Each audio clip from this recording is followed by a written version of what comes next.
Well, the afternoon continues on, everybody, and I'm absolutely delighted, as your moderator, I'm Anne Berry, to introduce someone who can talk about perhaps the pioneer of a conscious national strategy to develop around what is cutting edge at a moment in time. If you look back in Singapore's history, a very strategic development strategy revolving around critical industries, pretty much in every decade as we look back. So I'm thrilled to have here Alex Ng, Managing Director of Spaze Ventures, his own firm, but also a leader at SGTech. So Alex, thank you for joining us. Thank you for Flew in having from me. Singapore. Let's start there. What is the Singaporean government doing today, as it has done so often in its history, to create partnerships across government agencies, private entities, and organizations such as SGTech to foster its AI and tech ecosystem today? Sure. Hi, everyone. Yeah, so most of you may know Singapore has a very structured way of doing things. We tend to like to collaborate. Our government, Singapore government, has also taken a very collaborative approach. So what we have done is to create an ecosystem where it allows a lot of funds to be domiciled in Singapore, to set up the funds in Singapore so that it's ease of investment. Along with that, there are a lot of co-investment schemes that we have launched. Now, through government investment entities, we have EDBI, Seeds Capital. We've now merged to form SG Growth Capital, the likes of Heliconia. So that comes in as a government investment entity to de-risk some of the investments that are going to go into AI and more so deep tech. Things that are a bit riskier, things that may not immediately attract investors to jump in. So there are programs, there are co-investment models to come in to facilitate that so that investors will come in, invest in the companies, in the AI, in the technology, and help to flourish. And in doing so, the co-investment private sector partners can then eventually have options to buy out some of the shares with a de-risk model and higher return, where the government steps in to facilitate that to help drive some of these activities. And in the larger scheme of things, when you look at AI, the entire ecosystem, we also need a lot of talent.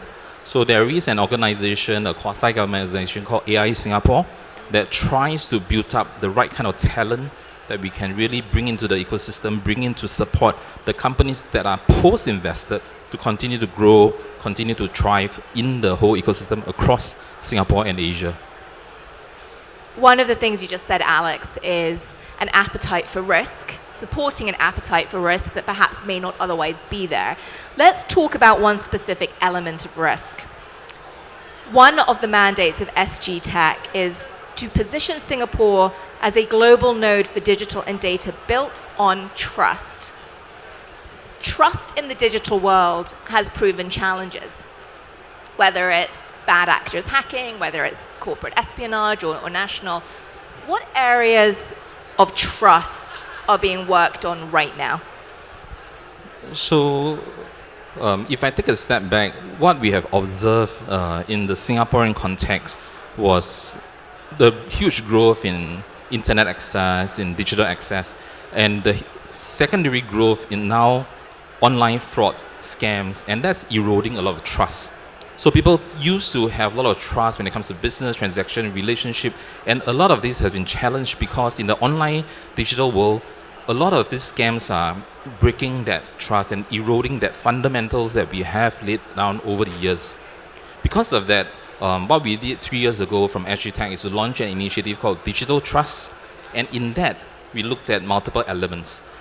So first of all, what are the digital identities that we can trust? How do we identify those? What are the kind of technologies that supports the entire platform, supports the growth? How do we recognize that? And are there digital trust standards?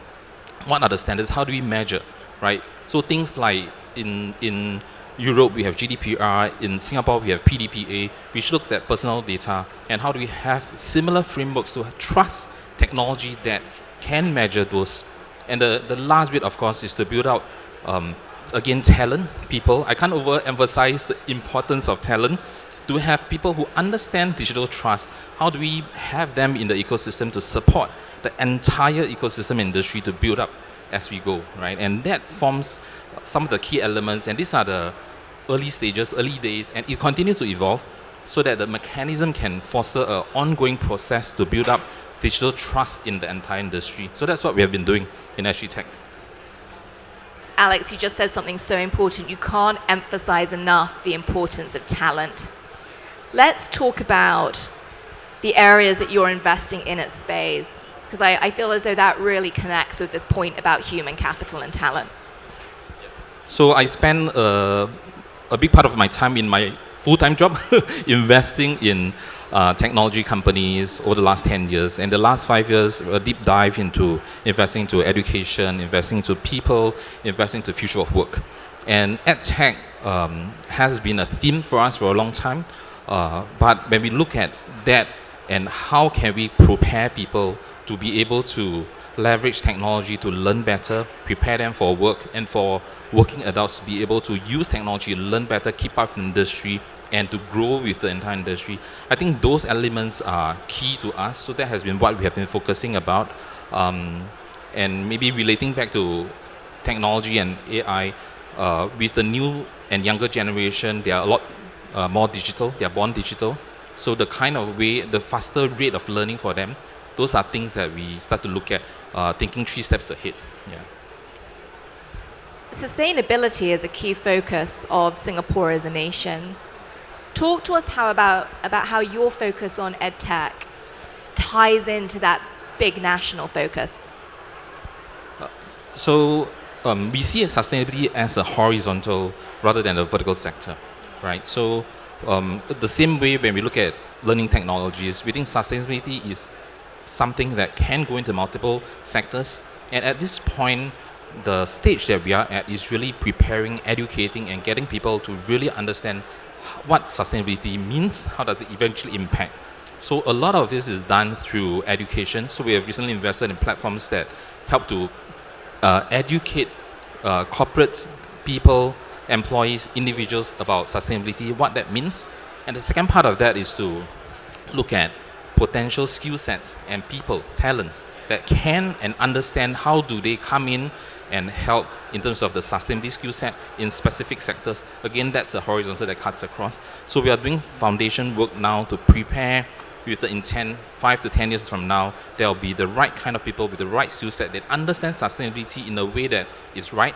Not so much of doing carbon exchange, but doing reduction, things like that, that is in the right direction, that requires the right skill set people who can really shift each of the industries in their right way. Yeah.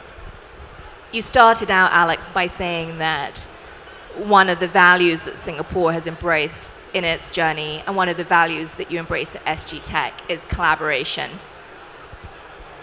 Finish us up here, Alex, with a thought or some insight into how Singapore and Dubai are collaborating as they build their tech ecosystems. Sure. So Singapore has been trying very hard to be a thriving global hub. I think we know this, and we know Dubai has been doing well as a thriving global hub.